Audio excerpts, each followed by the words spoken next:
Eka. Assalamualaikum warahmatullahi wabarakatuh. Waalaikumsalam warahmatullahi wabarakatuh. Kami dari kelompok 7 dengan materi sejarah Perang Diponegoro akan mempresentasikan hasil diskusi kami. Dengan saya Dwi Rini Ratnasari absen 13. Saya Najla Azhara absen 29. Seru. Saya Fatihatul absen 18. Saya Liam. Saya Jamal. Yang benar ya. Cepet. Saya Liam Milati Masura absen 27. Apa itu Perang Diponegoro? Perang Diponegoro adalah perang besar yang terjadi selama 4 tahun, yaitu pada tahun 1825 sampai 1830 di Pulau Jawa, Hindia Belanda. Perang Diponegoro juga dikenal dengan Perang Jawa. Pada saat itu, pasukan dari Belanda dipimpin oleh Hendrik Marcus Jacob dan penduduk Jawa di bawah pimpinan Pangeran Diponegoro. Pada masa peperangan terjadi, banyak penduduk, jiwa yang tewas mencapai 200.000 jiwa dan banyak pihak Belanda 8.000 dan serdadu pribumi sebanyak 7.000. Latar belakang, sebab khusus. Provokasi yang dilakukan oleh pihak Belanda untuk merencanakan pembuatan jalan menerobos tanah Pangeran Diponegoro dan juga membongkar makam keramat Diponegoro tersingkir dari kekuasaan karena telah menolak untuk berkompromi dengan Belanda dan lebih memilih untuk ke Tegalrejo. Yang selanjutnya latar belakang atau sebab umum. Timbulnya rasa kekecewaan di kalangan para ulama karena masuknya budaya barat yang tidak sesuai dengan ajaran agama Islam. Yang kedua, Belanda ikut campur tangan dalam masalah kesultanan. Yang ketiga, sebagian dari bangsawan merasa kecewa karena Belanda tidak mau mengikuti adat istiadat dari keraton. Yang keempat, sebagian dari bangsawan merasa kecewa karena Belanda tidak mau mengikuti adat istiadat dari keraton. Yang kelima, wilayah Kesultanan Mataram yang semakin sempit dan para raja sebagai pengusaha pribumi yang mulai kehilangan kedaulatan.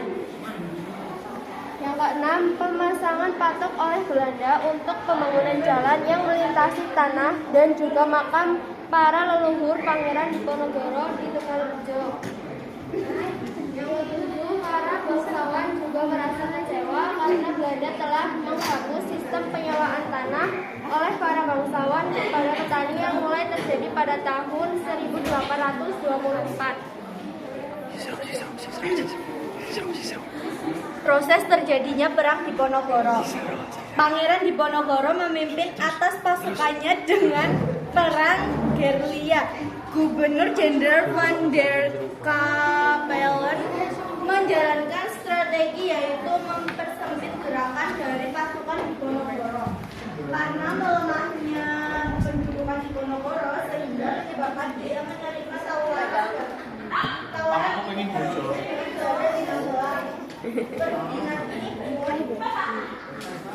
gagal dalam mencapai kata sepakat.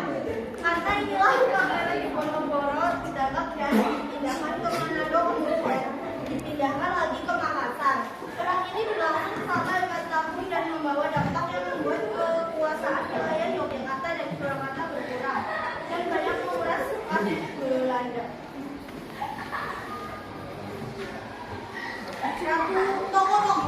Ratu Agung ini dari Pangeran Diponegoro lebih pro terhadap Belanda.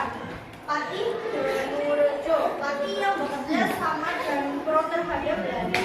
Kiai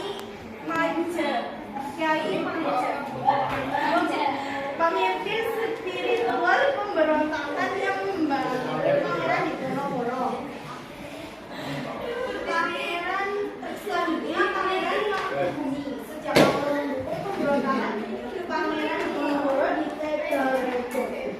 Raden Tumang Sentot Prawiro Joyo, Bupati Gajatan, panglima utama dalam peperangan dan memberi dukungan kepada Pangeran Diponegoro yang pada akhirnya menyerahkan diri kepada Belanda setelah Kiai Mojo dan Pangeran Mangkubumi ditangkap. ISKS Pakubowono 6 membantu dan mendukung Pangeran Diponegoro.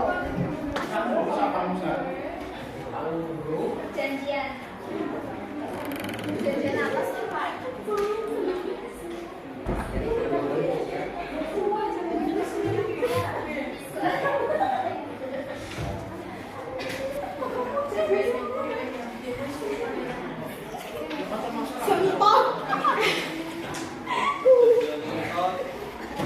Yang benar, yang benar.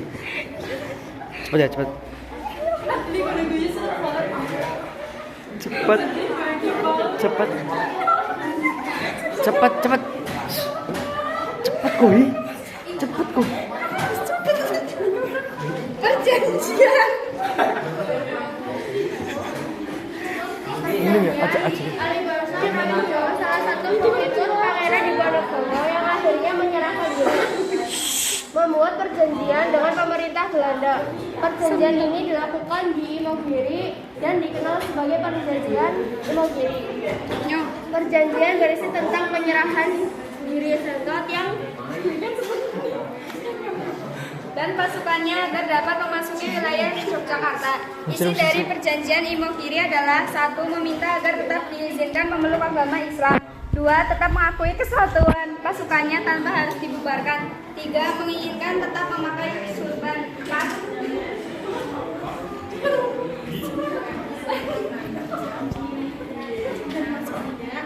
Sentot dan pasukan diizinkan masuk ke Yogyakarta dan menyerahkan diri. Dah. Akhir perang.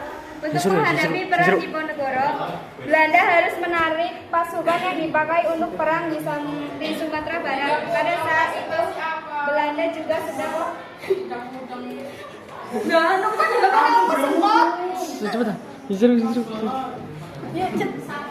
Pada saat itu Belanda juga sedang menghadapi perang besar, yaitu perang Padri. Namun akhirnya Belanda harus melawan kedua belah pihak dan belakangan bersatu untuk berbalik melawan kolonial dari bangsa Jawa Barat. Setelah perang ini berakhirnya masa penjajahan, maka dalam perjuangan para rakyat yang berusaha dan membuat mereka sendiri sosialis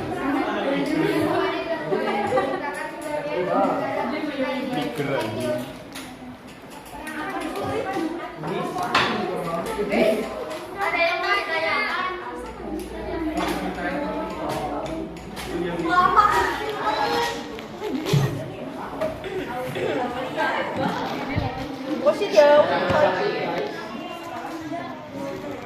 Sebelumnya saya sudah izin bertanya, kan itu ada perjanjian ya. Perjanjian, nah itu isi dari perjanjiannya kan meminta agar tetap diizinkan memeluk agama Islam, tetap mengakui kesatuan pasukannya tanpa harus dibubarkan dan lain-lain. Nah itu setelah adanya perjanjian itu, apakah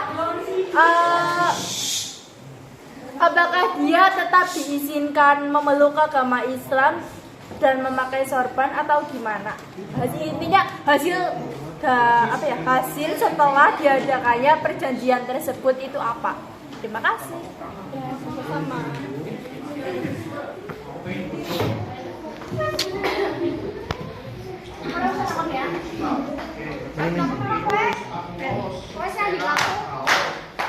Oke. Lagi. Tahun ini ada lagi apa enggak ya? ada lagi apa enggak?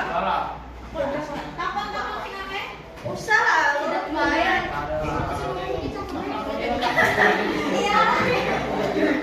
Direkam gue. Perkenalkan, saya juga dari kelompok 5 izin bertanya. Di sini di PDF tertulis Belanda ikut campur tangan dalam masalah kesultanan. Nah, masalahnya itu apa sih? Bisa dijelaskan? Terima kasih. Ada yang mau ditanyakan lagi apa enggak? Ya, terima kasih. Sekian dari kami. Sekian dari kami. Yuk.